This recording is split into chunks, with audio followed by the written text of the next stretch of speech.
Assalamualaikum warahmatullahi wabarakatuh. Selamat datang di channel YouTube Kisah Sahabat, kisah Islami penuh inspirasi.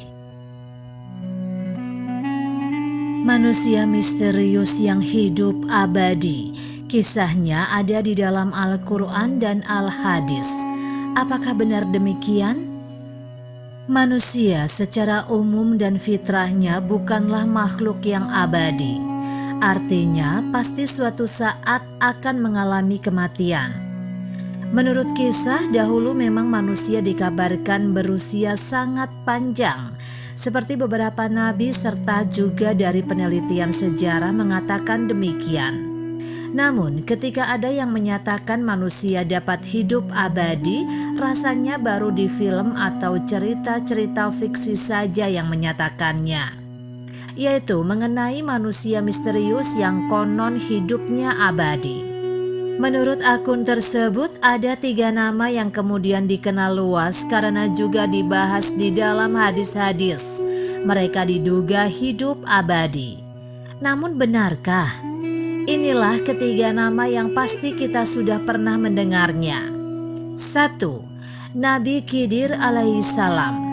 Balya bin Malkan adalah nama asli Nabi Khidir alaihissalam. Karena makna Khidir sendiri adalah seseorang yang hijau atau dalam makna lain subur. Jadi apabila ada padang yang gersang ketika dilewati oleh Nabi Khidir, tiba-tiba atas izin Allah Subhanahu wa Ta'ala dari bekas pijakan kakinya akan tumbuh rumput yang hijau. Nabi Khidir hidup sejaman dengan Nabiullah Musa alaihissalam. Kisah pertemuan mereka yang terkenal ada di dalam Al-Quran surat Al-Kahfi. Nabi Khidir adalah anak dari seorang raja Bani Israel. Namun dia lebih memilih untuk hidup hanya beribadah kepada Allah Subhanahu wa Ta'ala saja. Ada 2 pendapat dari para ulama mengenai Khidir, yaitu menganggapnya sebagai nabi karena memiliki mukjizat, namun ada pula yang menyebutnya waliullah. Menurut anggapan sebagian ulama, Nabi Khidir sampai saat ini masih hidup dan berada di tengah-tengah kita. 2. Samiri.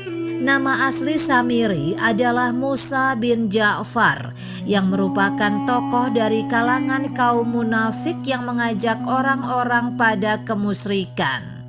Samiri hidup sejaman pula dengan Nabiullah Musa alaihissalam yang dikisahkan di dalam Al-Quran sebagai pembuat kegaduhan di masa itu. Ketika Nabi Musa sedang bermunajat kepada Allah Subhanahu wa Ta'ala selama 40 hari, tiba-tiba Samiri membuat patung anak sapi yang bisa bersuara. Kemudian mengatakan kepada orang-orang bahwa anak sapi itu adalah Tuhannya karena bisa bicara, dan mengatakan Nabi Musa sedang bingung mencari Tuhannya, padahal Tuhan ada bersamanya.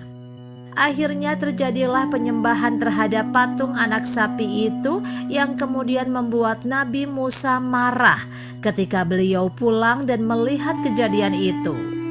Setelah itu Samiri diusir Nabi Musa dan muncul anggapan karena tidak ada lagi riwayat apakah Samiri masih hidup atau sudah mati, bahwa dialah Dajjal yang akan muncul di akhir zaman nanti.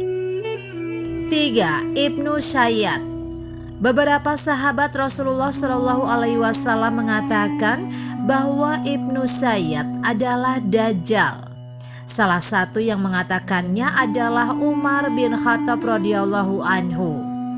Dan menurut pendapat dari para ulama adalah mereka menyepakati bahwa Ibnu Sayyad adalah Dajjal.